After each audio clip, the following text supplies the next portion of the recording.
Antisocial Behaviour Inquiry Panel. I welcome you all. I hope you enjoyed the day, and I hope we can get out into the sun as quick as possible, to be honest with you. Could you just give your names when you want to ask a question, instead of going around the board? We found it takes quite a bit of time going around everyone. So if you could just give your name when you can ask a question or make inquiries. With that, any apologies? We've had two apologies. We've had two apologies from Councillors Mary Jones and Matthew Jones. All right. Any disclosures of personal or prejudicial interest?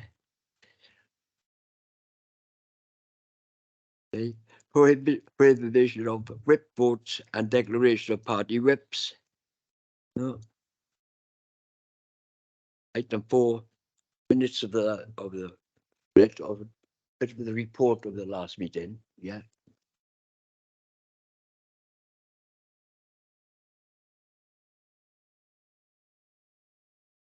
Okay. Public questions? No public questions? No public questions. No. So we go straight into the Antisocial Behaviour Scrutiny Inquiry Panel findings report, and I think Michelle will come in on this part. Hello, yes. Just to start, this is the findings report. So this is all the evidence gathered from the inquiry, with some of the key issues raised by council officers, partner organisations, businesses and the public pulled out into the covering report. The main focus of today's meeting is to consider this report and to indicate some of the key issues you'd like particularly to highlight in your final report. This is only an initial discussion, so there'll be further opportunities to consider that. But it will be working our way towards your final report conclusions and recommendations. I will note your thoughts today, and this will help start the process of conclusions. Probably the easiest way to do this would be to consider the key question and the associated lines of inquiry as detailed in your report, which is in section 2 of the covering report, but I'll go through that anyway. So to remind everyone, the key question is, how can the council ensure it is working with its partners to appropriately and effectively tackle antisocial behaviour in Swansea? So I'll go through each line of inquiry you identified at the beginning of your of this inquiry, so that you can put forward your views on each of those points. So obviously drawing on the evidence that you've gathered. So the first one we've got is, how effective are the strategies, policies and procedures in tackling antisocial behaviour? These particularly relate to the council and our role in the partnerships, because obviously we don't have power over the other organisations, but we do within the local authority.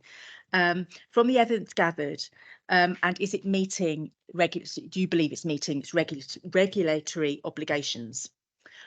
So, I mean, there's things like, how effective and efficient are the systems? Is ASB aligned to council's corporate priorities? Do you think the systems are efficient and effective? And do you think they're consistently applied? Are we adhering to legislation? And are we meeting our obligations? Anyway, so anyone have anything they'd like to raise under that particular heading?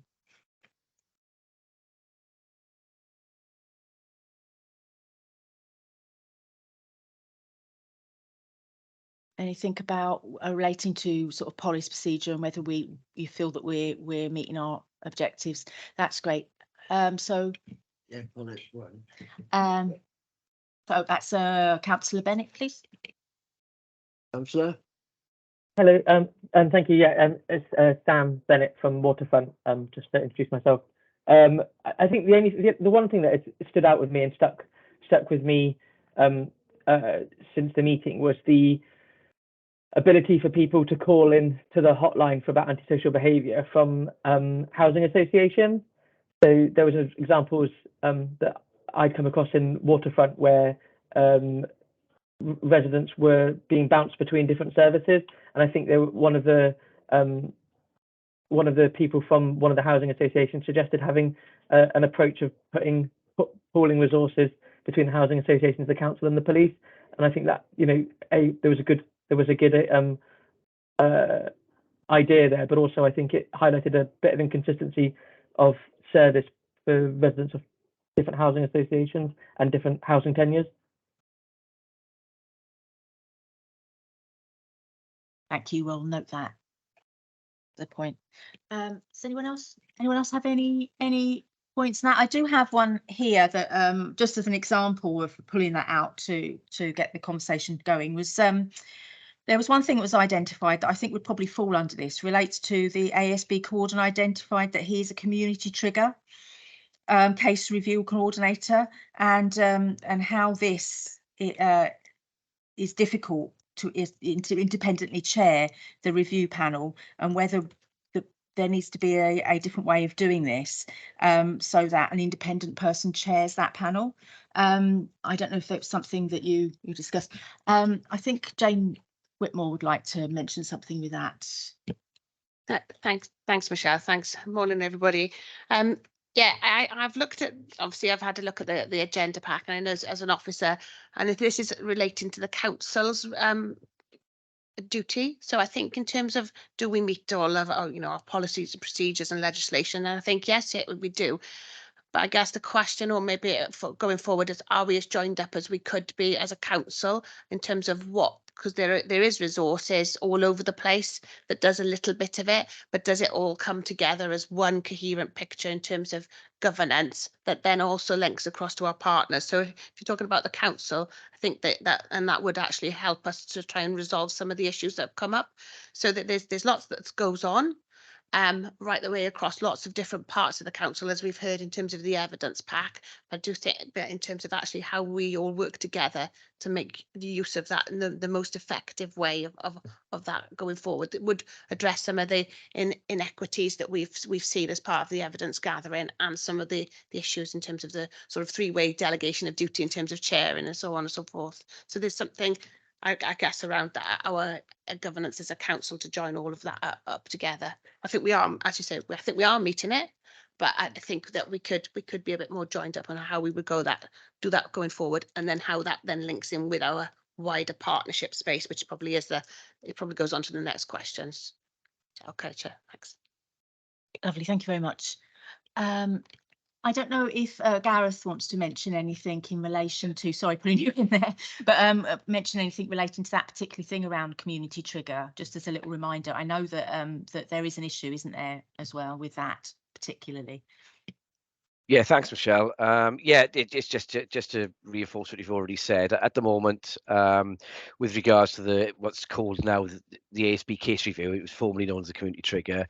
If anybody wants their ASB case reviewed as a victim, it goes via the PCC and then gets fed out to the various single points of contact as a community trigger coordinator. Now, when this was all set up, the first option for every single local authority within the local authority and partnerships was the fact that the ASB coordinator would probably be the best person to facilitate that, to gather all the intelligence, because they're the ASB coordinator. However, what wasn't foreseen then is the fact that a lot of us as ASB coordinators are already involved in that ASB particular case management process. So we're kind of checking our own homework, if that's the case, when we're trying to review. It's not a complaints procedure by any stretch, but it needs to be an independent chair. And I think from the Home Office, what's come back across the whole of the UK is that independence is the most important part.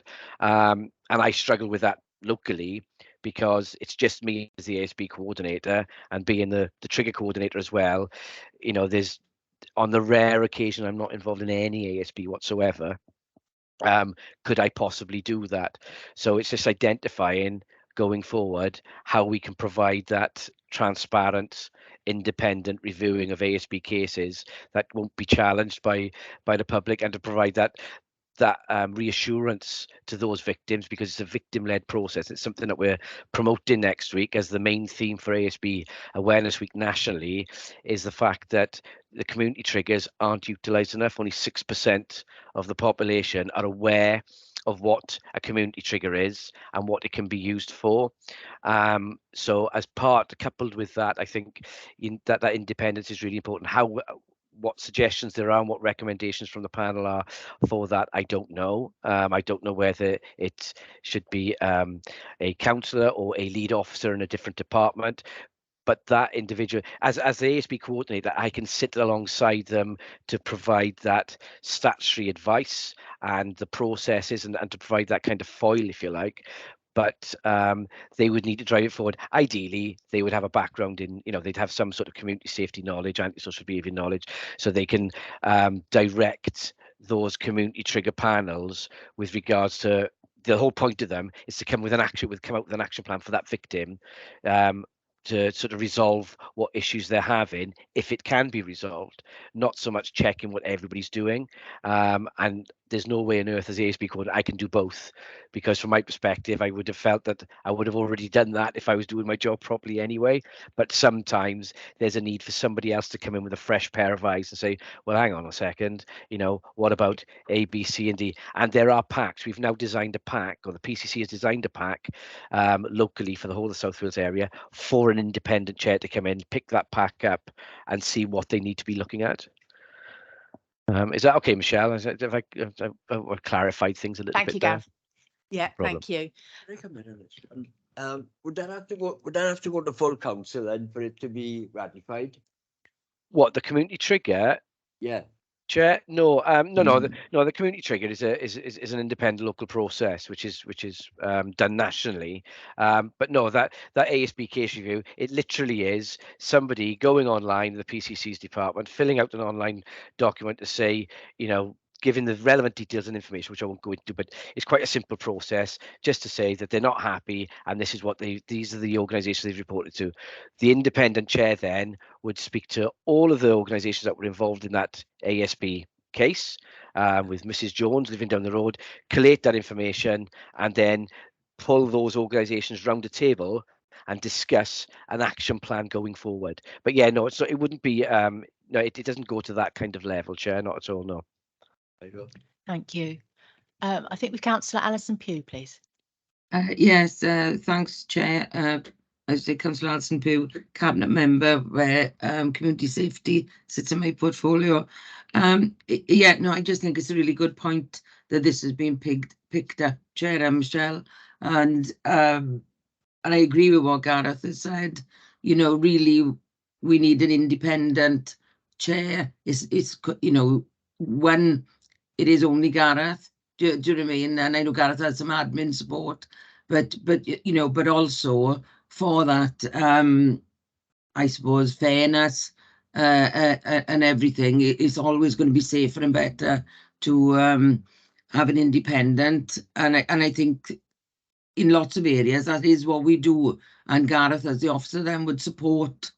So I think that is a good thing going forward. I know there's a lot of other people that can be allocated, and there's different. The PCC perhaps could go to, there's teams of people out there, but within the council, we're a very small team, and there's a huge workload, I think, for Gareth. But I just wanted to sort of get that across. Really, Gareth is right in what he's saying. I support that, and if this comes up this morning in the report, then we welcome it, really. Thank you. Gareth? Yeah, sorry, not to labour the point. It was just a reminder then when Councillor Pugh was speaking, the fact that we had, just to let you know, we have over the last probably 2 years tried alternative ways of doing it outside of the council, i.e., my colleague, my ASB coordinator in East Talbot, looking at reviewing our stuff, me doing the same for them, Cardiff, and so on and so forth. But we found that it wasn't workable for a whole plethora of reasons with regards to logistics and everything else, and workloads, to be honest with you. But also that independent, there's a requirement for that chair of that community trigger SPOC, if you like, because it's a victim-led process, and that is the most important thing for that community trigger, is that they need to liaise with that victim. And that's where it falls apart with if I'm doing it, because I would have already spoken to that victim. Potentially, I could have even involved with that victim when they may have because a lot of the time victims and perpetrators can have a crossover. So I may have at one point sent them a warning letter for something else. So they then aren't going to speak to me, even though at this stage then I'm trying to support them through the process. It's very muddy, and just not it needs to be better thought out. But if you had that one person who's not involved in it that can come in, and it's that reassurance for the victim to know that, look, this is what we're doing for you, and I think that's the most important part of the whole reasoning behind this. Thanks. Thank you. I've noted that, and we'll that will form part of the report. Was there anything else that within that sort of section that councillors would like to raise around the policies and procedures, and or should we move on to the next section? Yeah. So the next section is, do we regularly review resources across the partnership and within the council to ensure adequate support is available to tackle antisocial behaviour? So basically, do you believe tackling antisocial behaviour is adequately resourced for the job at hand? So anyone want to raise anything under that item? Gareth? Yeah, the short answer is probably not. I think, as we've already highlighted, it's me and an admin support officer, and it was a discussion I was having the other day actually with my colleague from housing. When I look at the housing ASB team, which services all of our council tenants, you have a housing ASB manager and 4 housing ASB officers, and they're servicing tenants. I don't know, I haven't got the figures in front of me. I don't know what the makeup of percentages for council tenants and council residents are, as in private residents, but I know it's probably, a large sway to private residents. So providing that service to them when we have less than, a quarter of the staff to provide that service to probably 80% of the population in Swansea, I think we are completely under-resourced. From the perspective of how we resourced as well, and I'm sure, and I don't want to tread on any toes, because I know Jane's in the room as well, and maybe she can help with that. But we are annually funded as it stands right now through the PCC. So long-term planning is quite difficult for me and my admin officer, because we don't know whether we're going to have a fund in the following year, and the PCC funding I know is going to be changing over the next 18 months, for it not to be resourcing staff, for it to be resourcing projects only. Who's coming up to the forefront, but also existing as it stands, in the fact that we don't resource it effectively enough, and it is a struggle, and it's a lot of, I mean, for me personally, it's a lot of pressure trying to do everything that needs to be done. I mean, I've got ASB Awareness Week next week, and when I think about Hate Crime Awareness Week, where you've got a plethora of staff and departments pumping out lots of different messages and things like that, and going out and organising events, this year again, it's literally me trying to create that as one person across the whole of the city and county. So I'm very highly reliant, don't get me wrong, highly reliant on partnership resources and things like that with regards to the police and what they do, but I'm reliant on what they do. So if they're not doing much in a particular area, perfect example is Penlan, is Town Hill and Gower this year. They're going about their daily business, they're still doing stuff, but they're not doing specific big events like we did last year. Last year I organised 3 statutory events last year, led on by different partners, where we were down the Vetch, we were in different community areas for one of them. We had the multi-agency day we had up in Town Hill. None of that's happening this year, and I'm a bit disappointed in the fact that I've not been able to do that, because I haven't got the resources to do it. So I'm kind of, I've still got a good program of events going on, but not to the level that it could be. When we think about what the issues that we've had in the last few years, where it sits with the media, I think we can do more, and we should be doing more. But again, it does come down to resources, and I'm not naive enough to think that there's plenty of resources out there to be able to do that, because it all costs money as it is. But I just wanted to highlight that those are my personal concerns from service delivery as well. Thank you. We've noted that. Thank you. When we had the social behaviour conference seminar, was it last week, I actually raised the issue of resources for antisocial behaviour. I know that Brig picked up on it, but I was more asking about the people like Michelle and the people that's working in that department, because it seems to have been cut quite a lot. And they do a very good job. Difficult at times, I know, but just to let you know, I raised it on that department, that resources. We see what happens when it comes back. Jane Whitmore? Yeah. Sorry, is it on? Yeah. The resources is really difficult. So I guess thinking of the question is about how do we regularly review our resources across not just the partnership but across the council. And I guess that what's come out of the evidence pack when I start to look at it is that actually have we really reviewed what that looks like across the whole council. So as Gareth rightly says, we have a ASB team in housing, but then when you start reading into the evidence pack that we've heard from lots of different departments, there are elements that touches on ASB across all different council organisations, departments. So I guess that there needs to be some kind of understanding or mapping of what are everybody's roles, or what do they do, and what part do they play? Because it can't, just because Gareth is called an ASB coordinator, I guess we need to be understanding is what, if he's as a council employee, what is he coordinating on behalf of the council, and what does that need to look like as we move forward?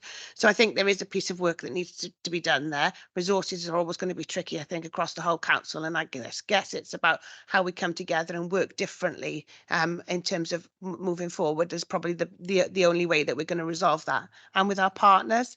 And in terms of because there are funding opportunities out there, especially with our colleagues with the Police and Crime Commissioner, there's a grant that is coming out. I know it is a grant and it's all grant funded money, but I guess that is the way of the world and how we'll go forward around dealing with antisocial behaviour in terms of a hotspot response pilot.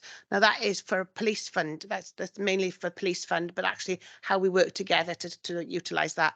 Again, there's money coming out around from the Home Office around safer streets. So I guess from my perspective, looking at it as an officer, is how do we become more creative with actually bringing more into the council and actually trying to resolve these together, because it is much bigger than just one person. But there's a lot of activity and there's lots of things that's already sitting there, and have we organised it in the way, the best way, I guess. Thanks. Councillor Jeffrey? Thank you, Chair. Yes, it's Alan Jeffrey, Councillor Uplands. Yes, I was just wondering what the situation is with the fact that we've got probably around about 25,000 students in Swansea, and from my understanding, this is just the one. I'm thinking in terms of being under-resourced. I think we've just got one liaison officer with an assistant, which I assume that there will be two, and young people, students, young people, they can be headstrong at times. I think that's an area that should be, I would hope that the council are involved with, as well as the one lady that I know that's the liaison officer now, but with the university.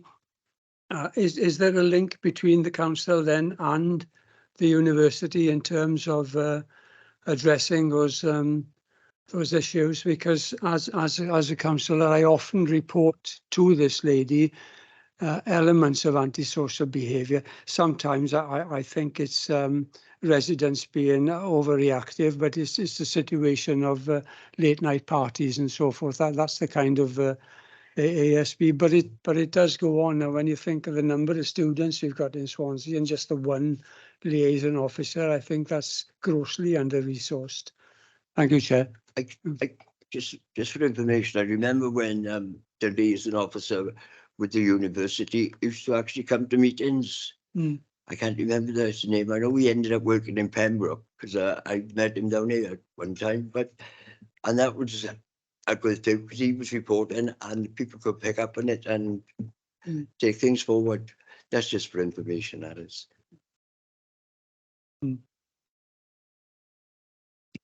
Gareth Pritchard?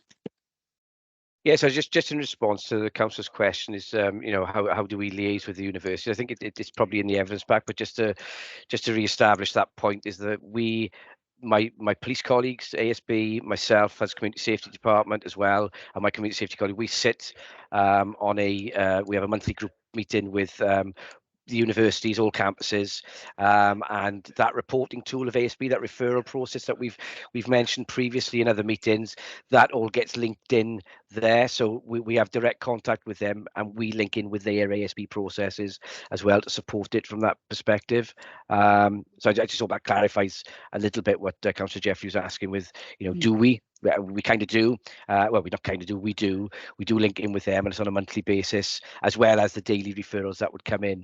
So the police community safety department and my colleague within ASB also have their university department as well, and it all sits under the same police department. I think Kev Richards is on the inspector for community safety, so and he manages all of that. Not that I want to steal his thunder or anything, but yeah, just to let you know that I'm sat in the police community safety department right now for this meeting with my colleagues from South Wales Police Community Safety, because that's how we work as a partnership office to try and make sure that we are collating and engaging from a partnership response, including our university liaison officer as well. Yeah. Did you want to come back, Councillor? Oh, I think I should have turned this off, but was this on? Yeah, there's thanks for that, Gareth. It's good to know that there is a kind of link between us as a council and the university. Thank you. Councillor Sam Bennett? Thank you. I just I'm not sure if I need to, but I just wanted to declare personal interest that I work for the University of Wales Trinity St David, and obviously we're talking about universities, and also I suppose we should say that there's two universities in Swansea. So I haven't had any reference to any sort of work that we do with UWTSD as well. Don't worry, I'll send you a form across after to fill out for interest. Gareth?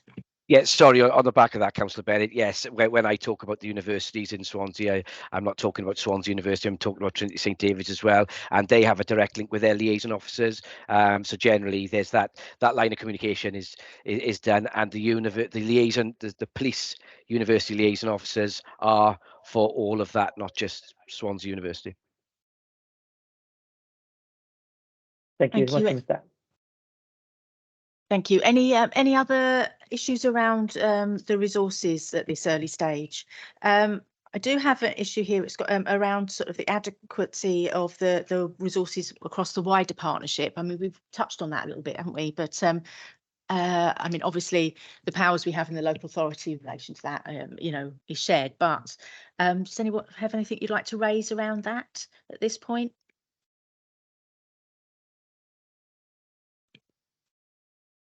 Yeah, in terms of the partnership space, the Safer Swansea partnerships just re-looked at the whole its priorities going forward, and tackling neighbourhood crime and ASB is one of those. So in terms of the partnership space, there's a lot of activity that'll go on, and really understand what that resource looks like and how how can we fill any gaps, working together, pretty much like Gareth described in terms of like community events. So instead of just having one, we'll have a specific event, but if we got something going on, how do you tie it all together so you cover lots of things? So you haven't got like hate crime going off in one bits, and how do you become a bit more joined up by doing that? That'll come out of the partnership space. So I think there are opportunities there to be driven forward round through the Safer Swansea and those partnerships as you go forward, to understand what those joint bids may look like.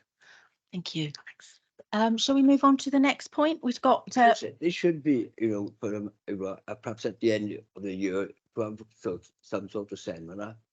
Yesterday I had the pleasure of interviewing 5 out of 6 prospective candidates for community coordinators, and we have people writing in and asking the cabinet members questions about the coordinators, and it could be a good thing. I'm not going off the subject, but it'd be good. I suggested perhaps they could have had a seminar perhaps at the end of the year. Again, it goes back to resources, and I think that's where Michelle and Brig will have to dig deep into whoever to see what they can get. Might end up with the Sex Pistols, my friend. He knows exactly what I mean.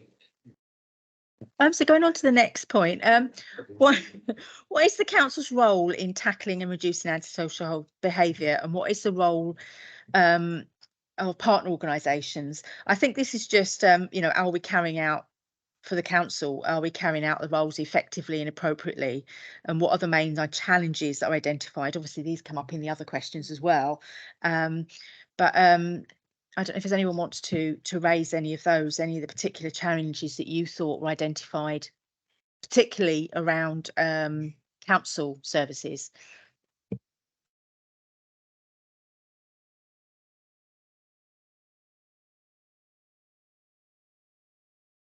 Gareth. Sorry, I was going to give somebody else a chance before I put my hand up. I don't know if it's the right part, but I think looking at how we carried it appropriately effectively, the antisocial behaviour toolkits that we've got that came out in the 2014 legislation are additional tools. Okay, so we've got lots of different things that have all been laid out in the documents previously, like community protection warnings and notices and things like that. And a lot of our partners, like the police, use them quite effectively.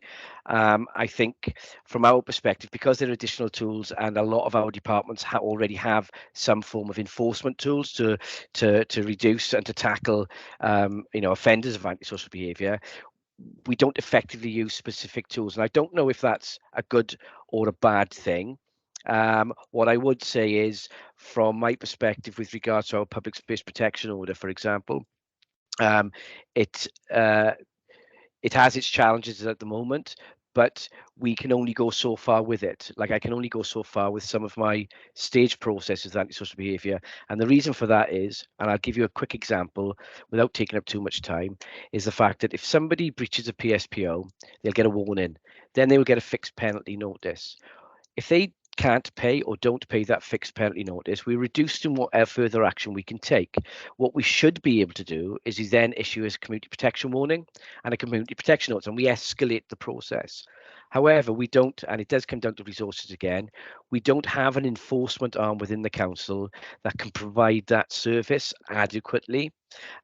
We are very heavily reliant on South Wales Police leading on community protection warnings and notices for a lot of our stuff that goes on within the city centre, which is, they do a fantastic job at that. However, legally, they can only use their own evidence. So if their officers are witnessing, or their officers have been called to incidents whereby people are breaching and they need a community protection warning, they can go to court and do that and use CPS for that process.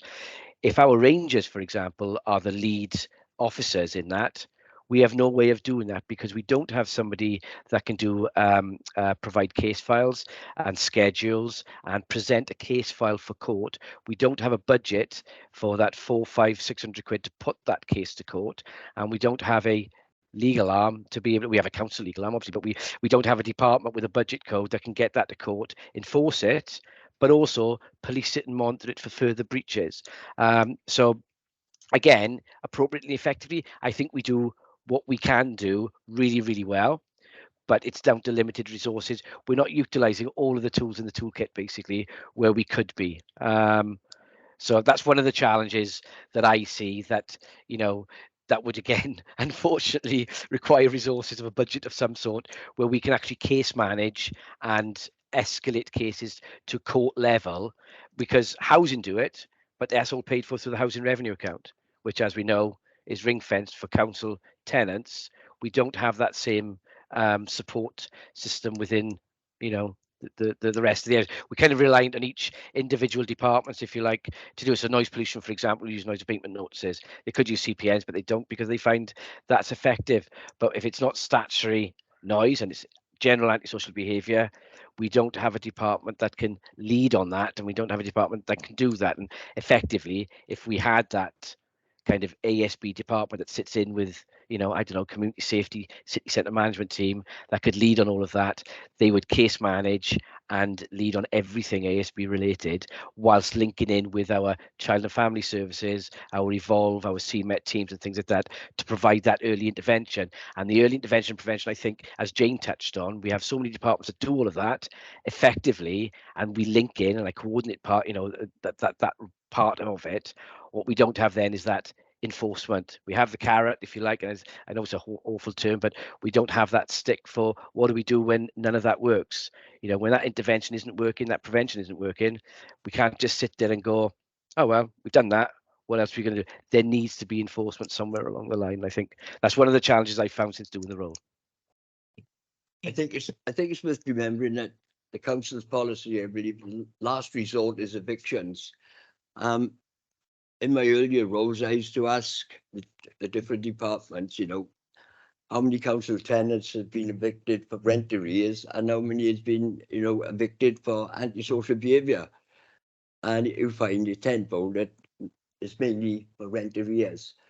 I didn't come into this game to see people evicted, but just remember all council tenants got the same tenancy. And if you can breach the tenancy conditions, then this council has a legal obligation to actually enforce it. I'm not saying you should go down the line of evictions. I don't know, but that's why people see the same families seem to be getting away with it year in, year out. And as I said, they're quick to jump on a rent, but not so much on the antisocial behaviour. Maybe it's because of resources. I don't know, but I keep an eye on the housing revenue count on a regular basis, and we just have to see on that one. But yeah, we have got the powers to deal with the antisocial behaviour through tenancy conditions, because I've used it many, many, many times.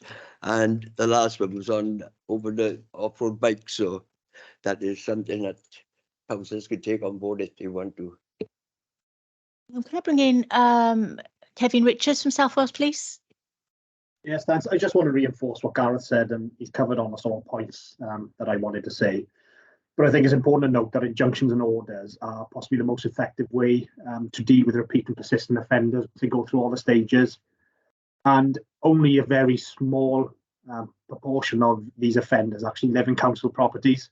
So the evictions and council tenancies is pretty irrelevant anyway. So I think it's really important that we do have a mechanism to be able to go down the line of orders, because without it, there's no real deterrent for that behaviour. So I think it's really important that we do have that option for council-led injunction and orders, because it is a real challenge at the moment. Because personally, within South Wales Police, we find they're really effective in breaking that pattern of offending and behaviour. Thank you. Gareth. Yeah, it's funny enough that's pretty word for word what I was going to say with regards to injunctions. But just to add to that is the fact that we have, just for the panel to understand, you have probably all have heard over the years what an ASBO is, and possibly even what an ASB is. Okay, ASBOs don't exist anymore, and the ASBs are what are now called civil injunctions. The housing department utilize that toolkit very, very well a lot of the time with their council tenants. So they use injunctions rather than evictions, because, as Chair said, an eviction is not what we want to be, and legislation has changed very much to protect against that, I think, recently. But if you ask me when was the last time, have I ever served an injunction? No, because I don't have the resource to do injunctions. And it's that step, that injunction can be the most effective. When you look at what we spend on resources dealing with antisocial behaviour, for the sake of taking somebody to court for 400 quid and serving an injunction, injunctions work effectively across, and there's stats to support that across not just the South Wales area, but nationally as an effective tool, especially with people under the age of 18 as well, because we're even more restricted what we can do then, and we're very heavily reliant on that intervention and prevention working. So we just need that, that's the challenge. But I've never served an injunction. I think the last injunction that was served in Swansea before me, before I was in post, was probably 2010, 2009, which was an ASBO at the time. But since then, that's 13 years. And as much as I'd like to turn around and say it's because we do so well here and we've got ASB under control, that is certainly not the case, and we're highly reliant on other interventions, really. Jane Whitmore and then Sam. Thank you. Thanks, Michelle. Thanks. Thanks, Gareth and Kev. You're absolutely right. There isn't. It's what does that look like when you in terms of those injunctions? But actually, I guess there's a question that we probably need to ask ourselves: is our injunctions, that how many are we talking about and how much is it? Because a lot of the work is managed at the lower level for early intervention and prevention, which is exactly the way we should be managing things. But actually, to have what are the numbers in Swansea that would, you know, benefit from those kind of injunctions? And if across the council we do use them in some departments, understand what they use them for and what, you know, could we do better together again? So it probably goes back to the same sort of ethos of really understanding what each of the different departments in the council do, what do they use, what don't they use, and actually what does that look like when we look at it together as a whole council approach. Obviously linking in with our partners. I know that in terms of what the police can do, and then there's a frustration, isn't it, that when that the council can't do that bit, but the police got to pick up that bit. So there is a bit of work for me in terms of understanding what are the roles and responsibilities of each of the partner organisations, because our scrutiny inquiry is around us as a council, but what is it that we can do as a council? What is it that the police do, and how do we work together? And I know that there's a huge amount of work and conversations already going on around that, but I think that's probably a really good starting point, just to be really clear. So that, and then something around the numbers of injunctions, that what is the barriers to the injunctions we don't do that could actually save the public purse, because we haven't done that, because without that evidence base it's really hard just to pluck it out of the air. But the ethos, it feels like that, doesn't it? Just briefly, you know, I used to deal with the housing solicitor come back, said he's now chief executive of what we call an RSL, my friend Duncan Forbes, and he used to give us training sessions and seminars on injunctions. In fact, he used them quite a lot when there were certain offences against women living in the same block to get the injunction within 24 hours to safeguard that, you know, the victim. And he was saying there was three different kinds of injunctions. I don't know go too far in that, because I thought our legal team might have been I thought could have been involved in setting down jury. I'm sure they got expertise. I've never used them, but you know, it's worth remembering that those sort of things are very important on the safety of people. Yeah, that's all. Shall I bring in Sam Bennett, please? Thank you, Chair. I think I'm just picking up on what Jane was just saying as well. Like, it's knowing what the departments are doing for people as well, and what the different roles of different services are. As I think it's said at the big top of the meeting, like for housing association tenants, that it's not always, you know, they call the housing association says call the police, the police say call the council, like, and then the council say go back to the housing association. And that I think is where, you know, between all three services, we're letting down residents, because it's not always, that's not the same for if I was as a private housing tenancy doing the same, and calling in for antisocial behaviour issues. It would be responded to if it was a noise complaint, for example. So I think it's trying to, there is a role where the council could do a bit more of the coordination and working with our partners to provide a clear one-stop shop for where to go for antisocial behaviour issues. Yeah, and as the gentleman said earlier on about the seminars that they was able to put on at the end of the year, because of resources they can't do it. But that would be ideal, you know, fetching all the different departments in to get to see who's who and who does what. So I agree with you on that. And as I say, maybe it's something we can take forward as a recommendation to Cabinet when we does the recommendations about resources. Gareth? Yeah, just quickly on on the back of what Jane was saying or asking about with regards to how many injunctions, what does that look like? It's in the evidence part again from the first session. When you look at all our early intervention and escalations, bearing in mind an injunction is stage 4 of the process, and when we look at percentages and things like that, I think it's 80% of people that get a stage 1 letter never go on to do anything else, and that reduces right the way through the stages to probably only 1% that would ever get to an injunction level. What I would say, and also covering a little bit of what Councillor Bennett was saying with regards to, I totally agree that there's a bit more work that can be done with where there are challenges with regards to passing the buck by specific officers or specific departments within organisations. However, any formal action that needs to be taken when it's evidence gathered, the evidence that's gathered from that organisation can only be enforced by that organisation. So we can gather evidence through our rangers, but South Wales Police can't use that to then take somebody to court for an injunction or CPN. It has to be their evidence. We would be the lead organisation. For the same reason with our housing associations, they have their own ASB departments. They have their powers to do injunctions and things like that, because that's what their housing officers should be doing. What the equivalent of their tenancy officers in a lot of areas. I'm not necessarily a specific. I'm not talking about Pobl or things like that, but with housing associations that I've worked with, their tenancy officers are ASB officers as well. They kind of wear 2 caps because they're looking at that tenancy. So I think it's important that we can identify. I totally agree with a multi-agency wraparound approach with regards to things, but if a Pobl tenant is, for example, causing antisocial behaviour and it's impacting their tenancy, Pobl would be the lead organisation to look at that behaviour in relation to that tenancy. It would be very difficult, especially if it's from a South Wales Police or Swansea Council position, to be able to do anything with regards to that tenant, because we don't have the statutory legislation won't allow us to do that.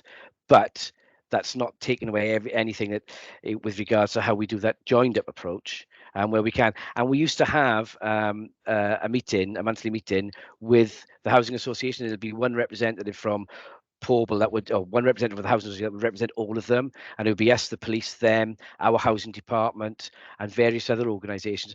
But I think since COVID, I don't know what happened to that meeting, but since COVID, that kind of stopped as well. So there's definitely an area of work and a gap of knowledge where that can be done. That Councillor Bennett has identified. Councillor Bennett, did you want to come back? Yeah, it's just, I think with some of the smaller housing associations as well, I think Pobl does. I think Pobl indicated that they do have a service, but it is out of hours stuff that is a real problem particularly for smaller housing associations. So like where Pobl's so large, they can call in and they've got a noise complaint, or same with council housing tenants or private tenants. But the example is sort of Brecon and Radnor House in the Maritime Quarter, which is Coredic. They're not as big as the other housing associations. So when it comes to a noise complaint at 3 o'clock in the morning, there isn't a resource there for them to go to, and that is and if it's happening enough, as we know, that's an ASB issue. So it's how we make that work and how we overcome some of those hurdles, because I think it's all well and good if you're in a bigger organisation, but if you're in a smaller one, you're not getting the same level of service from the council or from your housing association. But otherwise, I totally agree with you, Gareth. Thank you. Gareth? Yeah. So and that is an important point, actually, which is just reminding me of one other thing that we haven't done as a local authority. We haven't devolved powers to our housing associations, which should probably help a lot for the smaller housing associations to be able to issue CPWs and CPNs. Again, that's a power in the toolkit from the 2014 legislation. It's not something as a local authority at cabinet level has been activated, if you like, to devolve those powers to those to give authorization to the local housing associations to be able to issue CPWs and CPNs, and I think that would be a massive would have a positive impact with them then. But I totally take on board what Councillor Bennett's saying. Yes, you're absolutely right. If they don't have that, who do they report it to? And when it gets reported to the police, well, hang on a second, they're that association's tenant, they need to be dealing with it. And then if it comes in somewhere else through our local authority, who in our local authority, because if it come to me, generally I would contact that housing agency to say, well, your housing officer needs to be going out now. Quite happy to do a joint visit, but I can't issue I can do an ASB warning letters, but I can't do CPNs and injunctions because I can't do them on.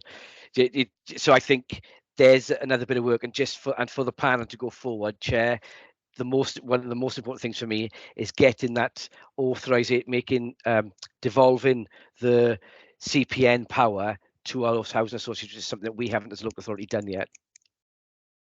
And I think it's worth remembering. I know, we got a council tenants now got contracts instead of tenancies and such. But when you got to look at the issue with tenancy, which an ex-chairman of housing of Swansea once said about as secure as line up deck chairs on the Titanic. When housing association takes the tenants to court, it's more of a mandatory thing, whereas with the secure tenants, it's different altogether. And what used to always worry me was when they fetched out different kinds of universal credit, things like people's rent would be waiting 6 to 8 weeks to be processed, and they could be evicted for that because under the legislation it states quite clearly once they come into 6 weeks rent, they could be evicted. I couldn't understand where that legislation come from, but then again, we all know they are private compared to public. So what can you say? Just had a question for I think probably Gareth. What's the barriers to devolving these powers to housing associations? Is there a reason why we're not doing it? It's just nobody's written a cabinet report on a paper to go to cabinet to get the decision made. Really, nobody's taken the lead on it. I suppose from that perspective, we did when we were looking. I think it was when we went to cabinet with regards to the PSPO legislation and all of that, it was missed in the proposal. I suppose it was an opportunity there to devolve those powers, and I think there was an assumption made that it was going to be done, and it didn't get them for some reason. I don't know why is the honest answer, Michelle, but there needs to be an officer that takes the lead to write that paper, to put that recommendation to cabinet and get cabinet to agree in it, really. So just one more question based on that was: have you talked to housing associations about it? What are their thoughts? Sorry, was that to me then, Michelle? Sorry, Gareth. I'll go. I think we would have to have the conversations with the housing associations if that was a route we would want to go down, or which would come out. Maybe the panel would recommend out of this piece of work. But you would want to have those. They're really keen to be involved, as we can see from the evidence back. But we'd have to have those conversations with them, and there's no reason that would stop us doing that. And we did invite the housing associations to come along. I was a bit surprised when Powell actually sent someone down from Cardiff. I found that why come away from Cardiff when we're dealing with Swansea, but just that could tell us enough. I think that's because that's where they are, Chair. Just on the back of that, from your question, Michelle, the housing associations have highlighted that in the evidence pack. That's one of the things they said on that day, on that session, when we were all there, was the fact that they haven't got those powers to issue CPNs and CPWs. That's the reason why I've brought it up, because it was part of the, it should be in there. So they've already notified us that it's something that they don't understand why they haven't got it. Not so much don't understand, but they haven't got it, and we're the only ones that can give it to them. So yeah, that's it. I was raising the question because I thought it was something new, but it's not. It's part of the. That's brilliant. That's why I asked those questions. If you remember on that day, also yes, is there a position for them under the PSB? We raised that at the time. That gives them an opening to come in and sit around with the other organisations and everybody else. Yeah. Should we move on to the next point? Get through these today. Was what are the partner roles in tackling antisocial behaviour, and what are the main challenges identified? I mean, obviously there are quite a lot of things that have come up into the report, which we'll detail in your final report, and I'll pull those out. But I know we have the police here, so I don't know if if Kevin wanted to mention any of those things, what they feel their key challenges are that associated with antisocial behaviour that we may have in the report, and also is there anything he'd like to raise really? I think, I mean, the main issue for me was, the use of the injunctions by various other partners. That's the biggest challenge we find. We have a really good working relationship. We work well in terms of the diversion and intervention. It's just when we get those repeat behaviours and repeat offenders, it's really difficult to challenge them sometimes. Thank you. So if we go on to point 5, how well are the council and its partners working together to tackle and reduce antisocial behaviour? Around things who we work with, how we ensure we have effective communication between us and our partners, what are the challenges to partnership working, and what are the council public views on how effective the partnership is? And you've spoken to quite a number of people around these sort of issues, so I don't know if there's anything particularly you wanted to raise or highlight from the evidence.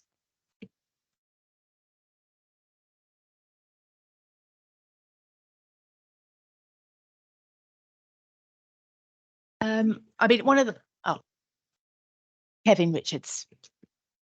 Thanks. Just a quick one for me. I think one of the biggest benefits is co-location. Having Gareth in the office makes a massive difference to community safety as a whole. We have that agreement in East Port Talbot. We have their whole community safety co-located in East Police Station. And it does make a massive difference when we can have those face-to-face conversations and work through issues. It just saves a lot of problems. Emails and phone calls aren't the same. So that's just something small for me. I mean, co-location, I think, would be a massive benefit across the whole CSP department. Gareth? Sorry, and just for the benefit of the panel, me and Kevin aren't sat next to each other. It's just that I was going to say exactly the same thing again, is that co-location, and just as the panel are as well. Historically, we used to be co-located. We were co-located in Scrutiny Police Station back in 2002 to 2006. We were in Cockett for 5 years prior to the South Wales Police Community Safety Team having to move because that building was going to be modified. And when we did, that co-location wasn't just me. It was our whole community safety department, our hate crime department, our youth offending team, our antisocial behaviour team, because I wasn't the antisocial behaviour officer at the time, and then all those partner agencies, those departments within South Wales Police as well. So they are hate crime officers, our hate crime, their crime prevention officers, and it was over a floor with 3 different offices. And it meant that when we were responding or when we were doing proactive work, we could do it live. If those conversations, something would come in and we'd be having a conversation there and then, whereas now, and it may sound a little bit petty, but especially in this day and age, we're so spread out now. We've gone back to what they used to call silo working, which is highlighted by community safety partnerships nationally back in 2005 as not being the way to be working. Hence, a lot of investment was done for co-location. And over the years, the last decade and a half, we've gone back then, other than me being in the community safety department, sat in a police station, there's nobody else really. It's just me and the police officers. And that would be ideal. Again, look, we're talking, ideal scenarios. If we had, we haven't got the money we had a decade and a half ago, and I appreciate that as well. But it's just that yeah, for me, again, co-location is effective, and you can look back, through a history of how effective we were in dealing with lots of different things, not just antisocial behaviour, over the years when we were co-located to how we are now, and obviously resources have a massive impact on that as well. But yeah, I totally agree with Kevin. Thank you. So is there anything else that people want to raise at this point? We're around partnership working. This one. Surely the NSU team, they must be playing a major part, with the antisocial behaviour with them out, in the communities. And I was wondering if they can still act as professional witnesses. Yeah, that was in the job description when we first did it. When when we first took this on board many years ago, I remember going up to Tony Blair's constituency and all around the north, picking up on different ways they was doing it. Some looked like a second police force, others had big boots on, everything else. But we came up with an idea, and I believe council tenants were paying, I think it was £1 a week towards that NSU. I don't think that have changed, but I know I often see them, I phone them, they often come out in the community. And I think they're very well placed as well. And I think they report then to the district housing manager or the area north manager of any issues that happened the night before. Yeah, Chen, in response to your question, yes, the NSU still carry out the same role. I was one of the first NSWs when it was first set up in 1996. Yeah, they still provide the same service, but that service is obviously only restricted to council tenants. They don't provide that service for council residents as a whole. But yes, they still provide the same service as they've always provided. Paul Thomas. Thank you. Not to dwell on it with regard to the broader, wider partnership, but I concur with what Kevin and Gareth said about the co-location. I think prior to COVID and after that, I think the sense of partnership and that the ability to talk through and problem solve in real time has been lost. And I'm not saying that the principles of Agile can't still be in play here, but I believe the co-location is important. With regard to the Safer Swansea and the priority, I'm very pleased that we now have ASB and neighbourhood crime as one of the key priorities. And what that will drive, I hope, well, I know it will, is the stronger partnership that will come from that, which we hope will involve RSLs, both large and small, giving them a voice to be able to shape what that problem solving will look like. And just picking up on what Gareth said is that with regard to maybe why we haven't devolved those statutory responsibilities is because we haven't got our own house in order in the first place. And I think we'd look rather foolish devolving something to others when we can't actually do what we should be doing ourselves. So I'm not making that as an excuse, but I'm just saying that sometimes we're very good to set ourselves up to fail. We will be looking at that and we will take that forward as part of the wider, broader discussions. But I would welcome, the panel here in considering that and putting forward that as a recommendation, which will enable us then to have some teeth to have those more mature conversations with ourselves and partners in enabling Gareth and Kevin and everyone else who works in antisocial behaviour, the ability to be able to function effectively. Yeah, and I can remember when Safer Swansea Partnership, was actually working with the housing associations. We had a serious issue up in Blaenau Mice, and this is where tenants and residents come together, because they worked with the Safer Swansea Partnership, and we called them Gwalia then, and they called us the Blaenau Mice 15. In fact, Safer Swansea Partnership nominated us for the award, and we won the Gold Awards up in England many years ago. But it was the fact that 15 tenants actually stood up to be counted, and this was council tenants having a go at a housing association young lady. We won the case. By the time we got into court, all the evidence was there. They nodded to the offences. As I said, we didn't come into this game, for people to be evicted. They had young children, but they was encouraging the young children to cause the trouble, and it ended up with a serious assault on this young woman. But we sorted out a Safer Swansea Partnership, Pobl or Gwalia, and ourselves as tenants and residents in that area. Very successful. Okay, so is there anything else anyone want to raise at this point? I'll move on then to what tools are available to help the council and its partners tackle antisocial behaviour. Are they appropriate and effective? Could we do more? What are the barriers? I think we've raised that already, actually. I don't know if there's anything else that people wanted to mention under that item.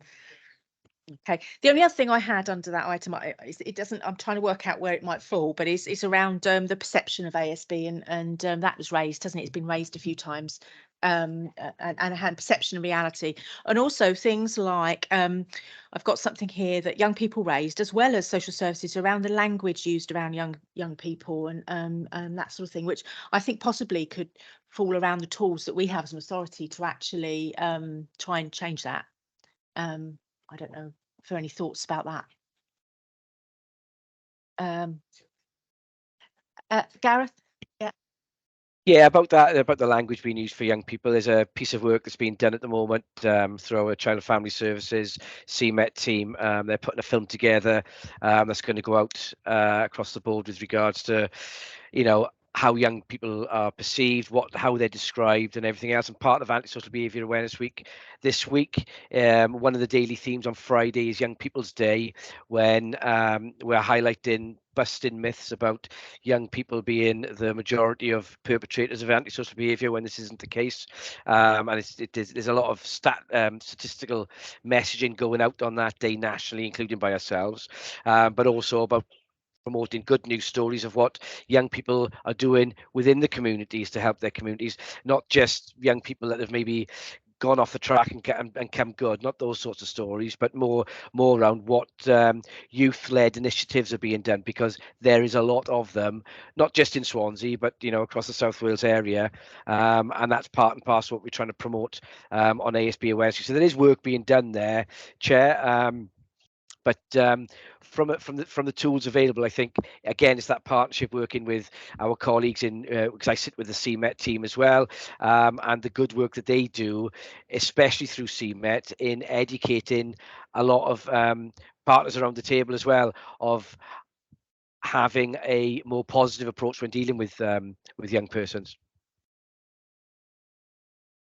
Talking, of the young people, I only discovered this yesterday, but for the last couple of months, every Tuesday, the City County of Swansea, the police, Swansea City Football Club, and others, and they were meeting up in a part of Portmead and Brian and Mice, and they were playing football, and also between 60 and 80 youngsters were turning up. And then I seen one of the women who was involved, who lives up there, Dawn, her name was, I don't know if you come across her, and she was telling me that it stopped. Now, I asked this question months ago, is it going to carry on? And the police apparently have said there's no resources left for it. So all I can say is that myself and our 2 other ward councillors are meeting on Friday, because we're doing a surgery, and we're hoping that we can put some money into it to keep that particular project going. It's sad that it's come to this, because all of a sudden, the 50, 60 young people, all of a sudden it's stopped. And that's a problem we've often had. Things are going good, then resources come into it, it's not, and the youngsters turn out and show we do things that they say, well, we've had all this before. So all I can say is, if the other 2 ward councillors work with us, we hoping that we can put some money in to keep that project going, because it's been very well attended, and the parents like it, the grandparents like it. So it's not just the little youngsters, it's new families are getting involved. Right. Jane Whitmore? Yeah, there's just so Gareth beat me to it in terms of what he said in terms of language and all the pieces of work that's going on there, which is great. But in terms of, there are lots of different opportunities for project work like that and there's quite a lot of funding availability out there at this moment in time, that's been published through the Shared Prosperity Fund. So there is funding available. So if there is any opportunities that are coming up and they're struggling, that to keep that going, that I can signpost for those funding opportunities through the third sector and through ourselves as a council that are able to do that. The sad thing for us, it wasn't like a closing process, it just went stop. Yeah. And that's when, we used to call it turning the tap on and off, was it? Yeah. So if we move on, point 7 is, how good is the information provided to and communication with the public? I think this was raised quite strongly, actually, by virtually everyone, really, all departments and organisations, about how we pull together information about how we communicate with the public, both online and offline. Was there any particular issues you wanted to raise around that? Jane. I'm sure it's going to be face-to-face contact. I think that's going to be quite a significant and large recommendation, I guess, from the panel as we go forward. I think it's been noted across for everybody's evidence pack of how we can do this, or how should we be doing this in a better way. I'm not quite sure. I guess it's through our partnership work and working together in terms of how I'm working with our communities and people to say what because it goes back to the perception question as well, and the language question. It all kind of ties in together as what can we do differently to get that out there, and in terms of that public flow of information. It is a huge challenge, but I think it's definitely something that we will have to take forward. Thank you. Thanks for that. Paul Thomas.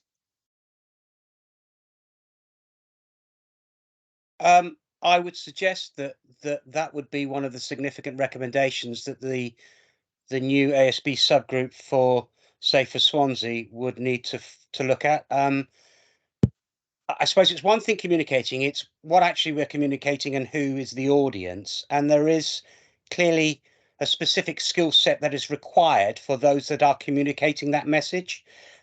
So what has happened in the past is the expectation is that either myself, Gareth, or a member of the team will put something on social media. Well, I think that it is something more than that. So there needs to be some due consideration given to actually what that looks like and how that function is delivered.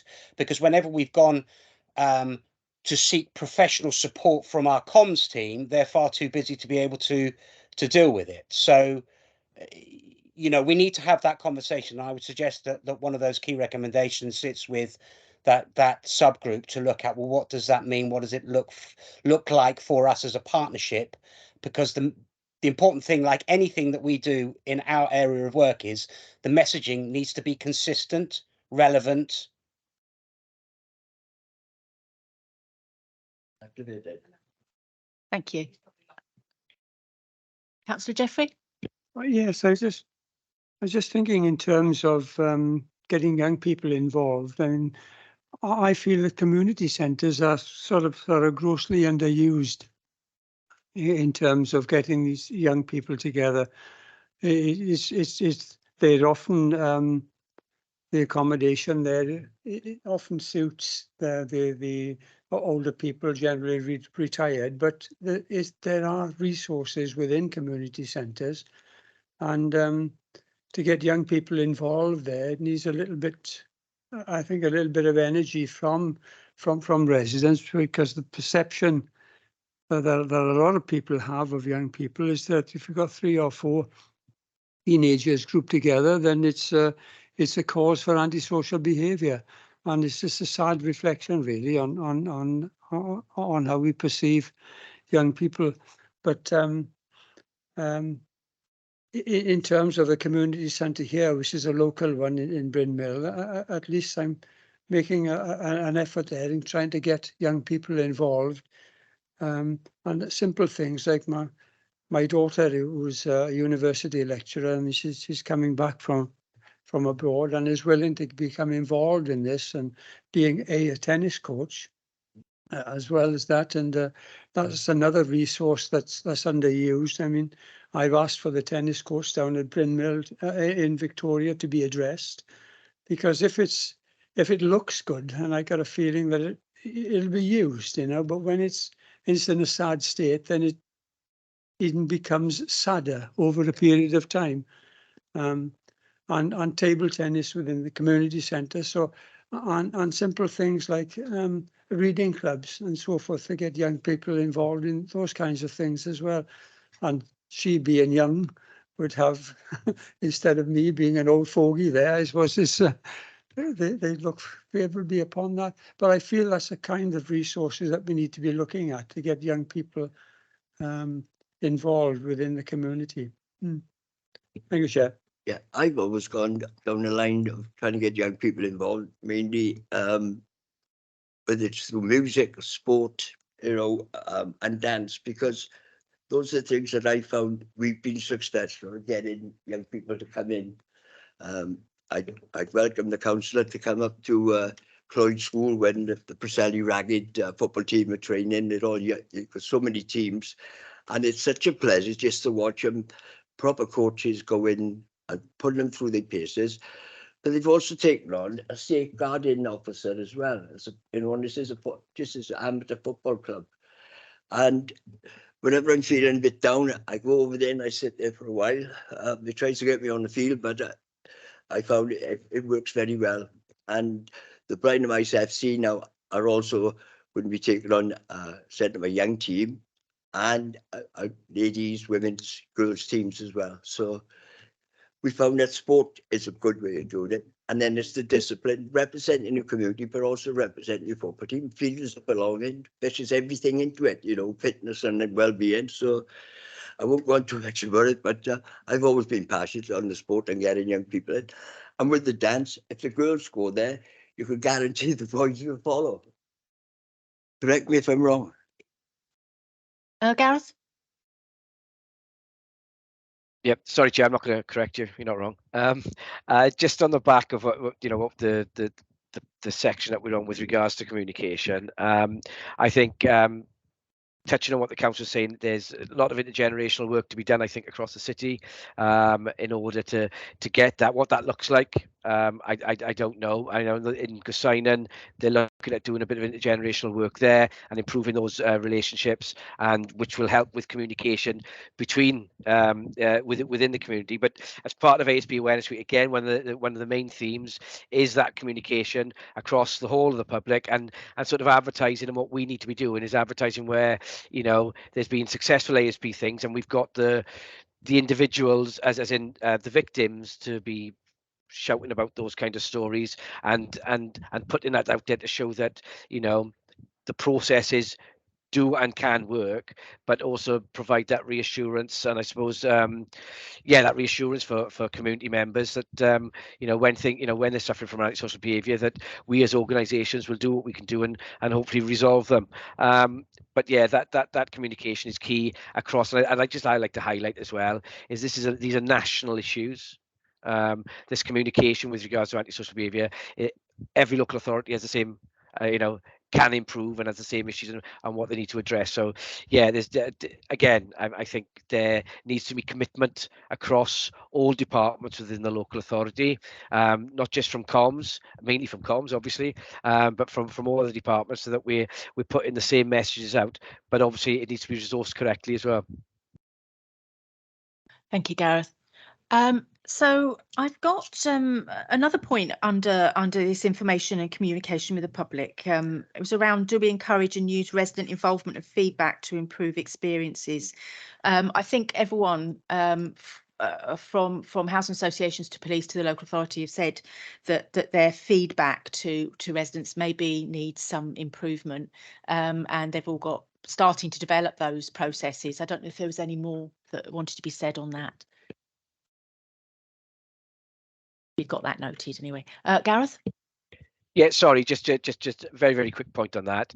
The positive side of that is that police regularly do in different areas the op perceptions, and we're very, very good at gathering data of concerns of residents, but quite rightly, feeding back on individual cases is probably definitely an area that we can all improve on across the board in getting that one-to-one contact with them and saying, look, this is where we're at. Not so much the resolution, it's when ASB is ongoing, and keeping them in the loop, especially when there's long investigations happening or there's a lot of partners involved and there's a lot of partnership work going on. It's having that one individual as a key point of contact to keep them updated, like we do for criminal investigations. When we got a victim of a crime, of a serious crime, there's a liaison officer that feeds that back, and potentially I think there's an area of work there that we could look at.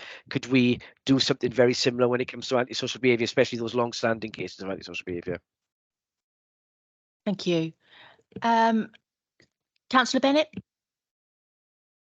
Thank you. The only thing I was thinking as well is it's the preventative work being done as well as not always as well communicated as it could be, by actually saying what we're doing and why we're doing it and what's going on. Like, there are bits and obviously you've got, like, as we saw at the youth centre, the sort of social media channels for young people, but also like making sure that there's an equivalent sort of amount of stuff going out in the adult channels, if you like. That sounds a bit dodgy, actually. I think is probably something that we could be better at as well, as saying what, you know, not only what we've done, but what we're doing so we don't get to a problem in the first place, but how we're factoring that in on anything we're doing.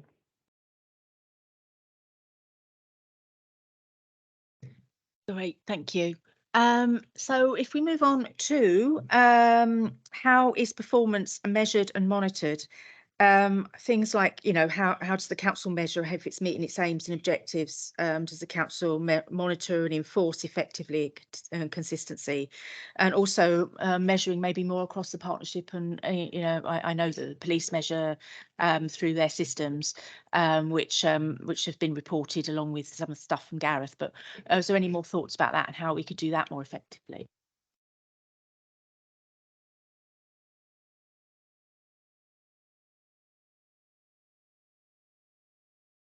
This is something we can pull out of the evidence as well and address a bit further along down the line in concluding. But if there are no points on that particularly, we'll move on to next. How we and our partners addressing the causes of antisocial behaviour. What's our strategy and vision? Do we have good commitment and evidence of this? I mean, I think that's been evidenced quite strongly, actually, hasn't it, across the departments and partners, and how partners and the public feel this is working. Could it be improved? I don't know if there's any comments on this particular one.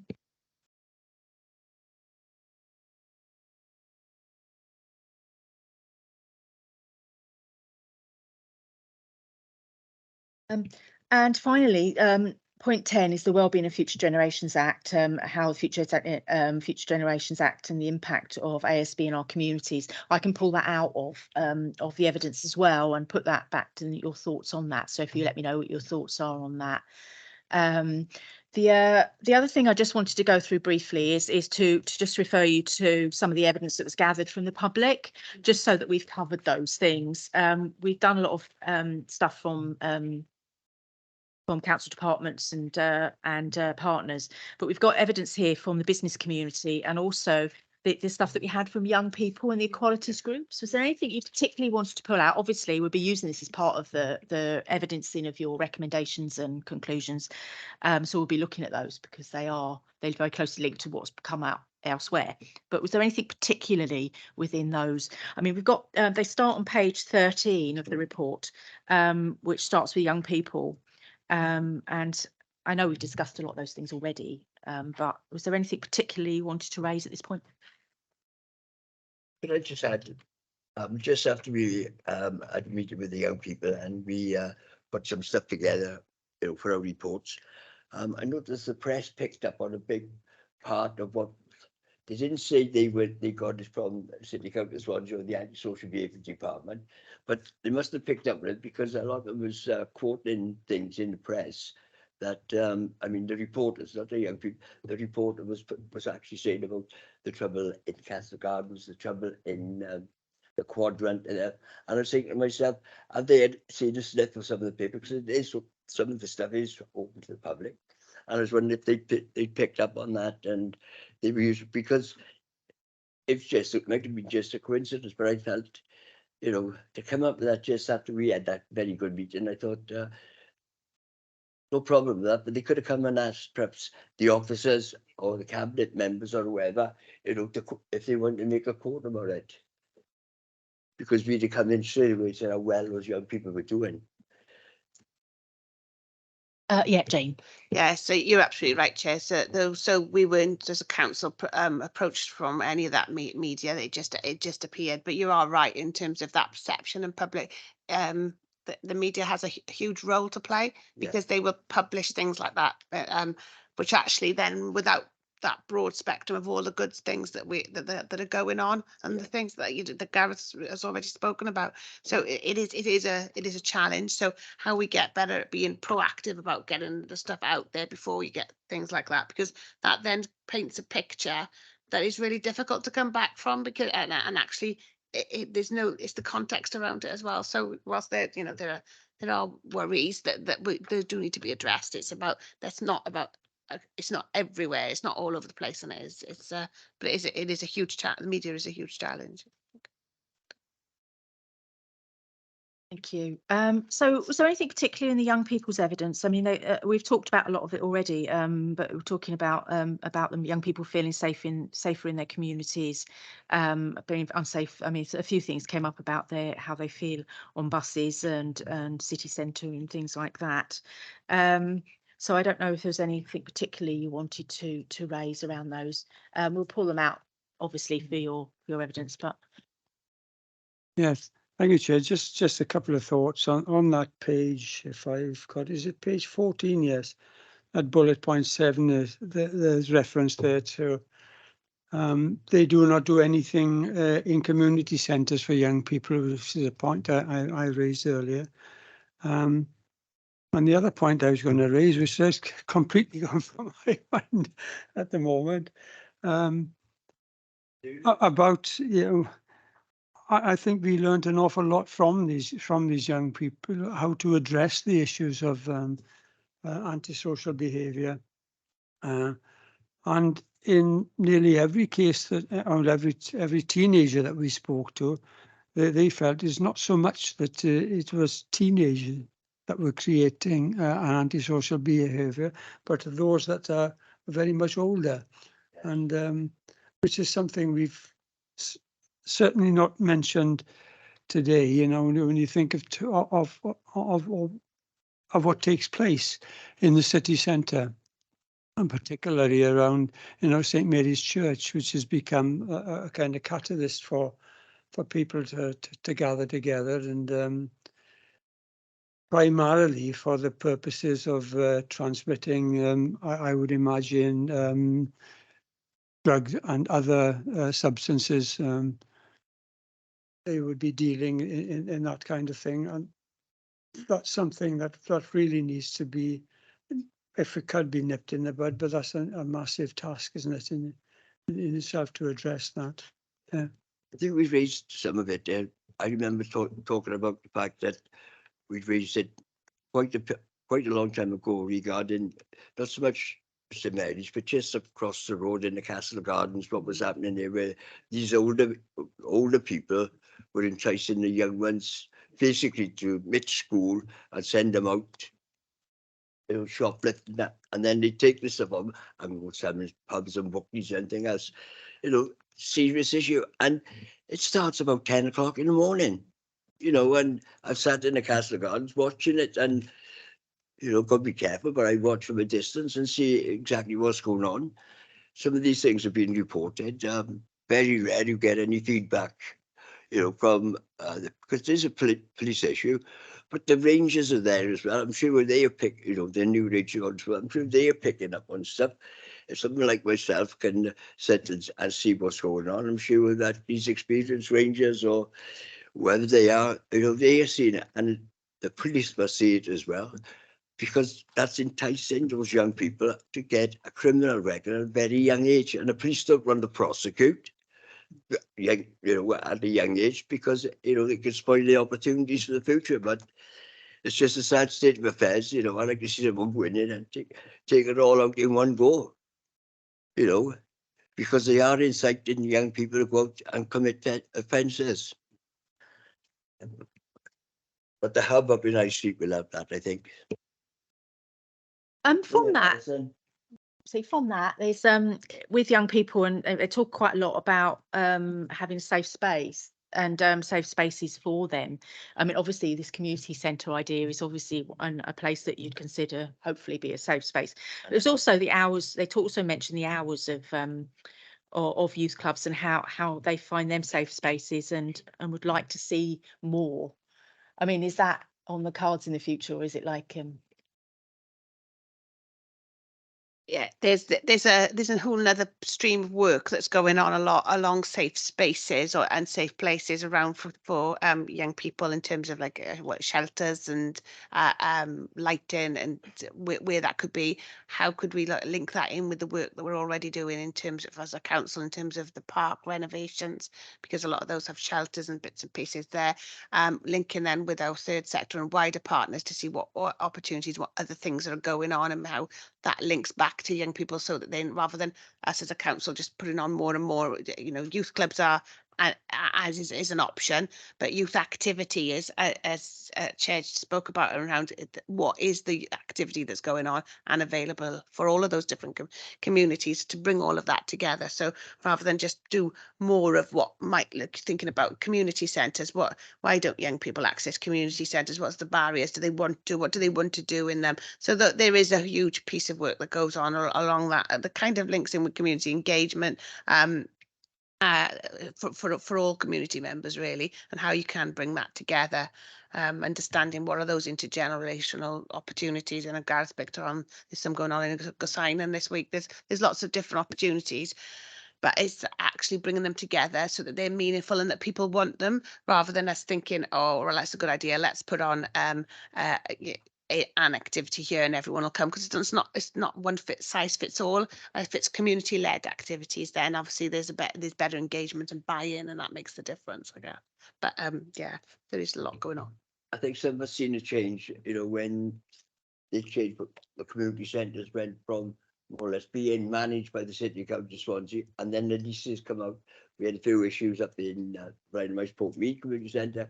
We've been working on that with them recently, but a lot of the activities that were taking place before, very good. They have the school club, swimming down in Pendle on Mondays, all them things seem to vanish. But now I believe that the council at the moment are asking councillors to go back on the management committees of these community centres. Three of us in Pendle have been asked, put me on Penland North furthest away, but I don't mind that. Maybe that the fact that people have complained a bit about the community centres, maybe that's why they've asked us to go back in and see what we can do. But at the end of the day, they got a management committee, they got the lease. Maybe that one thought out enough. I don't know. They say the council is saving money. I don't know about that either. But it took us a while, and our new councillor, Mike Baker, is going to Brian Mice. Erica is going to Penland South. I'm going to Penland North. So hopefully that's going to be across the city for all councillors, not just people I'm with, but right across the board. I'd like to see that. Paul Thomas. Thank you. I'm just conscious of time, so I don't want to sort of labour the point, but there isn't one model that's going to provide us with the safe space that everyone wants or has identified, and I think probably Gareth and Kevin will tell you that it's those that actually don't engage with youth clubs or groups of people that are marginalised, that are the ones that we need to actually do outreach work and engagement and support with. So we need to have those conversations, and just to assure everyone that those conversations are going on, and Gareth and team members of my team are part of a whole host of partnerships where these conversations are taking place. So to assure the scrutiny panel here is that we are actively part of those discussions. And I also just want to take an opportunity here to thank Gareth for all of the work that he's put into organising our response and participation in the ASB Awareness Week. He's put together a terrific timetable of events that he's pulled together himself and with partners. So thank you, Gareth. And I just ask everyone to support and follow that on social media. It will be out there. And if you do have an opportunity to participate and can, then please do. Thank you. Hayley Gwilym.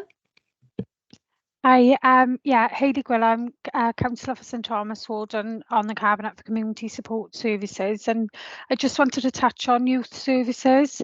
And yes, we do have 5 early help hubs and 5 youth clubs run out of them, but of course that's 5 to cover the whole of Swansea. So what the youth service has actually done is gone to a blended model. So they do the community youth clubs, and then they also do a lot of outreach work in communities that don't have youth clubs, but also in the communities that do have youth clubs as well, to target those children that don't access youth clubs. And just to comment as well around what you just said, Chair, is that there are a lot of young people in our communities that are being exploited and coerced into, you know, behaving in ways that they might not have. And the youth service, they link very well with community safety and also with the CMET team, who do a lot of really good work in our communities with these children and young people. And sometimes maybe we don't sing the praises enough of what good work is going on and promote it and share enough. And that's something that, going back to the communication point, is something that we should really be doing more of, so that people know what's happening in their communities. They're more aware of the work that's being done. Thank you. Thank you. So is there anything else people wanted to raise under the public? We've got equalities groups and business community as well. If there's nothing more people want to raise at this point, I'll just see if anyone has any final things they'd like to say, or include in the report that we haven't discussed. Maybe I start with the police. If there's anything extra you'd like to add. I think everything's been covered. Thank you. Thank you. Councillor Bennett? I'm good, thank you.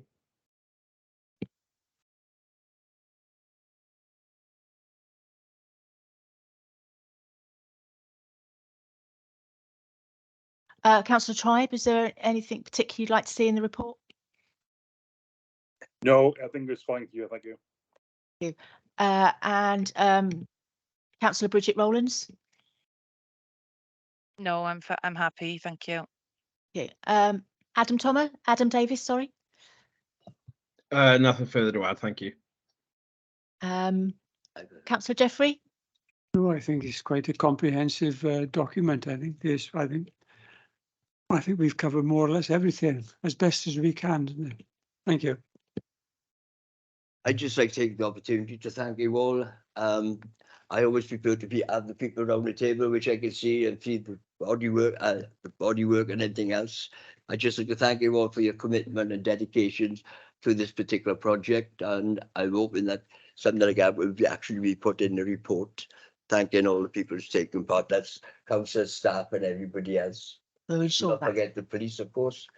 But that's what I'd like to. Thank you very much. We'll ensure that's in your forward. Yeah. Yeah, lovely. Do the cabinet members like to say anything more? Alison or Hayley? Only just to thank everybody. You know, there's been a lot of commitment to being here for a long time, for the scrutiny panel, plus the officers and everybody. And everybody that's been involved, you know what I mean, many services, police are one that's here today, have been here. So just thank everybody. We just want the best outcomes, don't we? We want, you know, everything to be as good as it can be to go forward. So we welcome whatever you put in the report, really, that can help. Thank you. Of course, the proof will be in the pudding. And finally, officers, anything you'd like to add? No, just nothing more from me. Just a massive thank you. I think it's a huge piece of work, but really loads of learning, I guess, that for us to think about and take forward. But as cabinet member said, welcome recommendations to take us forward to make sure we're making things better for people. So if I just outline the next steps, councils will be meeting in early September. It'll be the panel only to in an informal meeting to chew over the final report that's put together. We'll then send that around to all those people who have contributed, and a final draft will then be put back to the panel towards the end of September. Hopefully, Scrutiny Programme Committee in October, and then the next available cabinet. Okay, thank you. Yeah. Councillor Tannigan. Thank you all very much. Thank you, everyone. Good to see you. Thanks, everybody. Thanks, Thank everyone. you. Bye. Bye. Bye. Thank you. Take care.